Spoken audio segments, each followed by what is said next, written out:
తిరుమల గోవింద నామస్మరణతో మారుమోగుతోంది. అనుకున్న సమయానికంటే ముందే సర్వదర్శనం క్యూ లైన్లలోకి భక్తులను అనుమతించి టీటీడీ ఊరటనిచ్చింది. గత నెల 30న ప్రారంభమైనటువంటి వైకుంఠ ద్వార దర్శనాలు నిర్విఘ్నంగా కొనసాగుతున్నాయి. మొదటి 3 రోజులు ఎస్ఎస్టీ టోకెన్లు కలిగినటువంటి వారికి ప్రాధాన్యతనిచ్చారు. శిలాతోరణం, కృష్ణతేజ, ఏటీజీహెచ్ మార్గాల ద్వారా టోకెన్లను స్కాన్ చేసి భక్తులను అనుమతించారు. దీంతో పాటు శ్రీవారి భక్తులకు టీటీడీ అరుదైనటువంటి అవకాశాన్ని కల్పించింది. ఇప్పుడు స్వామివారి అభిషేకం జరుగుతుండగా సర్వదర్శనానికి టీటీడీ అనుమతినిచ్చింది. దీంతో స్వామివారి దర్శనం కోసం భక్తులు ఇప్పుడు బారులు తీరుతున్నారు. ఈ నేపథ్యంలోనే స్వామివారి భక్తులతో తిరుమల వీధులు కిక్కిరిసిపోయాయి. 1,00,000కు పైగా భక్తులు ప్రస్తుతం తిరుమలలో స్వామివారి దర్శనం కోసం ఎదురు చూస్తున్నట్టుగా కనపడుతుంది. దీనికి సంబంధించిన పూర్తి వివరాలు తెలుసుకుందాం. తిరుమల తిరుపతి నుంచి మా ప్రతినిధి ఉమాశంకర్ లైవ్లో సిద్ధంగా ఉన్నారు. ఉమాశంకర్, ప్రస్తుతం తిరుమలలో రద్దీ ఏ రకంగా ఉంది? టీటీడీ ఎలాంటి చర్యలు తీసుకుంది? గత సంవత్సరంతో పోలిస్తే ఈసారి ఎక్కువగా భక్తులు అక్కడ ఉన్నట్టుగా కనపడుతుంది. ఎంత మేరకు అక్కడ భక్తులు ఉన్నారు? సాయి, గత ఏడాదిలో జరిగినటువంటి తొక్కిసలాట నేపథ్యంలోనే ఈసారి వైకుంఠ ఏకాదశికి ఉత్తర ద్వార దర్శనం చేసుకునేటువంటి భక్తులకి కొత్త ప్రణాళికతో టీటీడీ ముందుకొచ్చిందని చెప్పొచ్చు. వైకుంఠ ఏకాదశి ద్వాదశి నాడు 1,37,000 మంది శ్రీవారిని దర్శించుకున్నారు. ఇక జనవరి 1 అంటే నిన్న దాదాపు 80,000కు పైగా శ్రీవారిని దర్శించుకున్నటువంటి వారి సంఖ్యలో ఉందని చెప్పొచ్చు. అంటే ఈ 3 రోజులే భక్తుల సంఖ్య అధికంగా ఉంటుంది కాబట్టి ఈ డిప్ సిస్టమ్ ద్వారా భక్తులు నమోదు చేసుకున్నటువంటి నేపథ్యంలోనే వాళ్ళకి టోకన్లు లభించినటువంటి భక్తుల్ని మాత్రమే అనుమతించారు. అయితే ఇవాళ నుంచి కూడా సర్వదర్శనం అంటే టోకన్లు లేనటువంటి భక్తులని శ్రీవారి దర్శనార్థం ప్రస్తుతం అనుమతిస్తున్నారు. ఇక శ్రీవారి భక్తులకి అరుదైనటువంటి గౌరవం ఏంటంటే ఇవాళ ఉదయం స్వామివారికి అభిషేకం జరుగుతుంది. శుక్రవారం కాబట్టి సుప్రభాత సేవ అనంతరం తిరుప్పావై జరుగుతుంది. తిరుప్పావై తర్వాత అభిషేక సేవ జరుగుతుండగానే భక్తులను అనుమతించారు. స్వామివారు అభిషేకం చేస్తుండగానే భక్తులు దర్శించుకున్నటువంటి కొంత గొప్ప అవకాశం కొంతమంది భక్తులకి లభించిందని చెప్పొచ్చు. అభిషేక సేవ అంటేనే చాలా మంది చాలా అరుదుగా దొరుకుతూ ఉంటుంది. విఐపీలకు మాత్రమే అది లభిస్తూ ఉంటుంది. సామాన్య భక్తులు వెళ్ళాలంటే దాదాపు 5 నుంచి 10 సంవత్సరాలకు ముందుగానే బుక్ చేసుకోవాల్సి ఉంటుంది. సో అటువంటి గౌరవం ప్రస్తుతం శ్రీవారి భక్తులకు లభించిందని చెప్పుకోవచ్చు. అయితే ఇవాళ నుంచి 8వ తారీఖు వరకు కూడా వైకుంఠ ద్వారాలు తెరిచి ఉంటాయి కాబట్టి సర్వదర్శనానికి సంబంధించి పూర్తిగా భక్తులను అనుమతిస్తారు. ఎటువంటి టోకన్ అవసరం లేదని చెప్పి కూడా టీటీడీ చేసినటువంటి విజ్ఞప్తి మేరకు ప్రస్తుతం అలిపిరి వద్ద నేనున్నాను. కాలినడకన మార్గం వెళ్లేటువంటి భక్తులు ఏ రకంగా ఉన్నారో మనం చూడొచ్చు. ప్రత్యేకించి ఇవాళ ఉదయం నుంచి కూడా భక్తుల తాకిడి అధికంగా తిరుమలలో ఉందని చెప్పొచ్చు. ప్రత్యేకించి కాలినడకన మార్గానికి వెళ్లకుండా భక్తుల్ని మనం ఒక్కసారి చూడొచ్చు. అంటే నిన్న మధ్యాహ్నం నుంచే కూడా సర్వదర్శనానికి క్యూ లైన్ లో భక్తులు వేచి ఉన్నారని చెప్పొచ్చు.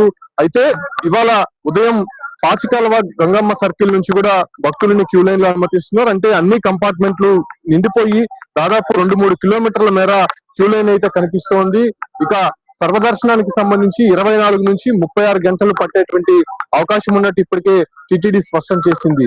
అయితే పూర్తిగా 8వ తారీఖు వరకు వైకుంఠ ద్వారాలు తెలిసి ఉంటాయి కాబట్టి ఆ రకంగా ఈ 3 రోజుల్లో టోకన్లు లభించినటువంటి భక్తులు ఈ రకంగా దర్శనం చేసుకోవచ్చు అని చెప్పి టీటీడీ ప్రకటించింది. ముఖ్యంగా నడిచి వచ్చేటువంటి భక్తులు ఇవన్నీ చూడొచ్చు. ఎల్లో కలర్ డ్రెస్ లో ఉన్నటువంటి వారందరూ కూడా ఎక్కడి నుంచో తమిళనాడు నుంచి నడిచి వస్తూ ఉంటారు, 100 కిలోమీటర్లు. సో అటువంటి వారికి టోకన్లు లభించకపోవడము, వాళ్ళంతా కూడా 3 రోజుల పాటు తిరుపతిలోనే వేచి ఉండి ప్రస్తుతం టీటీడీ అందిస్తున్నటువంటి సర్వదర్శనం విధానం ద్వారా దర్శనం చేసుకునేటువంటి వెసులుబాటు కల్పిస్తుంది కాబట్టి ఆ రకమైనటువంటి ఏర్పాట్లు అయితే ప్రస్తుతం మనం చూస్తూ ఉన్నాం. సో కంప్లీట్ గా మనం అలిపిరి వద్ద చూడొచ్చు ఏ రకమైనటువంటి రద్దీ కనిపిస్తోందో.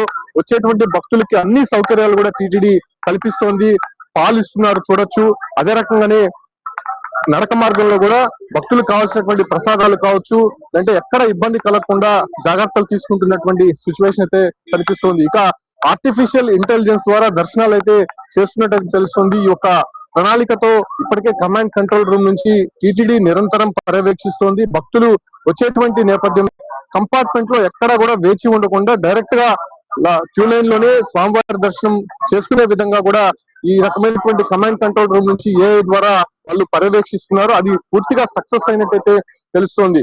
ఇక రాబోయే రోజుల్లో ఎక్కడ కూడా కంపార్ట్మెంట్ లో కూర్చొని పెట్టకుండా డైరెక్ట్ గా శ్రీవారి దర్శనం అయ్యే విధంగా ఎక్కడెక్కడ రద్దీ ఉందో దాన్ని కొంత వెసులుబాటు కల్పించి అక్కడ కొంత జాగ్రత్తలు తీసుకొని నేరుగా దర్శనం చేసే విధంగా కూడా ఏర్పాట్లు అయితే జరుగుతోందని చెప్పుకోవచ్చు. ఇక పూర్తిగా శ్రీవారి దర్శనానికి సంబంధించి ఎటువంటి ఇబ్బంది లేకుండా 8 రోజుల పాటు టిటిడి అయితే అన్ని ఏర్పాట్లు కూడా పూర్తి చేసిందని చెప్పొచ్చు. ఇక మనం ఒక్కసారి 2025కి సంబంధించినటువంటి హుండీ ఆదాయం, స్వామివారి హుండీ ఆదాయం రికార్డు స్థాయిలో పలికిందని చెప్పొచ్చు.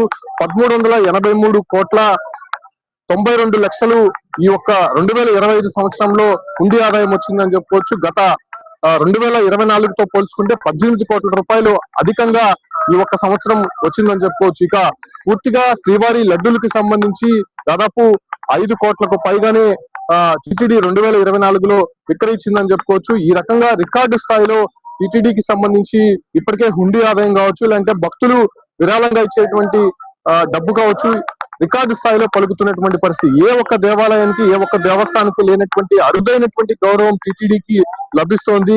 ఆ ఒక్క డబ్బులతోనే శ్రీవారి సేవ కావచ్చు, లేకపోతే ఇతర దేవాలయాల అభివృద్ధికి టిటిడి ఇప్పటికే సంకల్పం చేసింది. కాబట్టి వచ్చేటువంటి భక్తులు అంటే సామాన్య భక్తులు మాత్రమే శ్రీవారికి అధిక సొమ్ములో సమర్పిస్తున్నటువంటి విధంగా గుర్తించింది. సో ఈ రకంగా విఐపీలు మినహా సామాన్య భక్తుల ద్వారానే ఎక్కువ హుండీ ఆదాయం వస్తున్నట్టయితే టిటిడి గుర్తించినటువంటి పరిస్థితుల్లో ప్రస్తుతం ఎక్కడా కూడా ఇబ్బంది కలగకుండా సామాన్య భక్తులకి స్వామివారి దర్శనం వైకుంఠ ద్వారం ద్వారా చేసే విధంగా కూడా టిటిడి కొత్త ప్రణాళికతో ముందుకు పోతోంది. కాబట్టి ప్రస్తుతం ప్రశాంతంగా టిటిడి సంబంధించినటువంటి ఏర్పాట్లు చేసింది కాబట్టి భక్తులు ఆ రకంగా దర్శనం చేసుకునేటువంటి పరిస్థితి అయితే తిరుమలలో కనిపిస్తోంది. Sai right, thank you Umashankar. So ప్రస్తుతం అది తిరుమల తిరుపతి దేవస్థానానికి భారీగా భక్తులు పోటెత్తుతున్నారు.